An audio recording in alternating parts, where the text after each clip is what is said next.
Méditons avec la communauté des disciples du Christ vivant en ce lundi 30 janvier 2023, quatrième semaine du temps ordinaire, année liturgique 1. Évangile de Jésus-Christ selon Saint Marc au chapitre 5, versets 1 à 20. En ce temps-là, Jésus et ses disciples arrivèrent sur l'autre rive, de l'autre côté de la mer de Galilée, dans le pays des Géraséniens. Comme Jésus sortait de la barque, aussitôt, un homme possédé d'un esprit impur s'avança depuis les tombes à sa rencontre. Il habitait dans les tombeaux et personne ne pouvait plus l'attacher, même avec une chaîne. En effet, on l'avait souvent attaché avec des fers aux pieds et des chaînes, mais il avait rompu les chaînes, brisé les fers, et personne ne pouvait le maîtriser. Sans arrêt, nuit et jour, il était parmi les tombeaux et sur les collines à crier et à se blesser avec des pierres. Voyant Jésus de loin, il accourut, se prosterna devant lui et cria d'une voix forte: « Que me veux-tu, Jésus, Fils du Dieu très haut? Je t'adjure par Dieu, ne me tourmente pas. » Jésus lui disait en effet: « Esprit impur, sors de cet homme. » Et il lui demandait: « Quel est ton nom ?» L'homme lui dit: « Mon nom est Légion, car nous sommes beaucoup. » Et il suppliait Jésus avec instance de ne pas les chasser en dehors du pays. Or, il y avait là, à côté de la colline, un grand troupeau de porcs qui cherchait sa nourriture. Alors les esprits impurs supplièrent Jésus: « Envoie-nous vers ces porcs, et nous entrerons en eux. » Il le leur permit. Ils sortirent alors de l'homme et entrèrent dans les porcs. Du haut de la falaise, le troupeau se précipita dans la mer. Il y avait environ 2000 porcs et ils se noyaient dans la mer. Ceux qui les gardaient prirent la fuite. Ils annoncèrent la nouvelle dans la ville et dans la campagne, et les gens vinrent voir ce qui s'était passé. Ils arrivaient auprès de Jésus. Ils voient le possédé assis, habillé et revenu à la raison, lui qui avait eu la légion des démons, et ils furent saisis de crainte. Ceux qui avaient vu tout cela leur racontèrent l'histoire du possédé et ce qui était arrivé aux porcs. Alors ils se mirent à supplier Jésus de quitter leur territoire. Comme Jésus remontait dans la barque, le possédé le suppliait de pouvoir être avec lui. Il n'y consentit pas, mais il lui dit: « Rentre à la maison, auprès des tiens. Annonce-leur tout ce que le Seigneur a fait pour toi dans sa miséricorde. » Alors l'homme s'en alla. Il se mit à proclamer dans la région de la Décapole ce que Jésus avait fait pour lui, et tout le monde était dans l'admiration. Acclamons la parole de Dieu.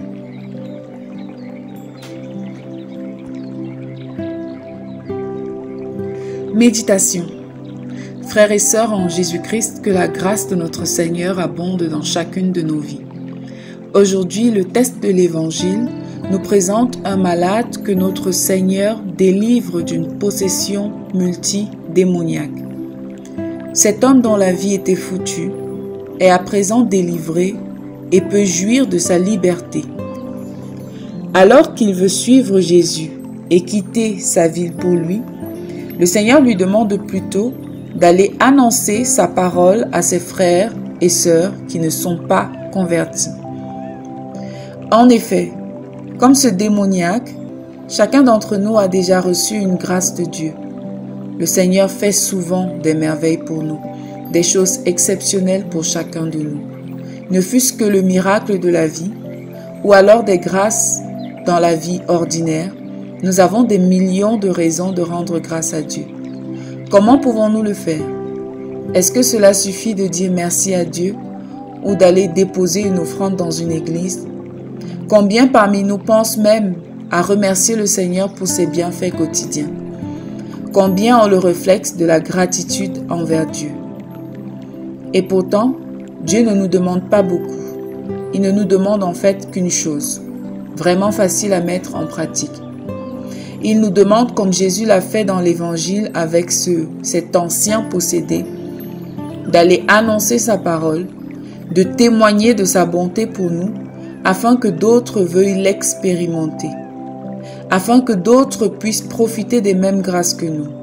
Oui, la plus belle chose que nous pouvons faire pour Jésus est de devenir ses témoins, des personnes qui annoncent sa parole aux autres, qui racontent ce qu'il a fait pour eux. Ainsi, le plus grand bien à faire à Dieu est de témoigner de ses bienfaits pour nous.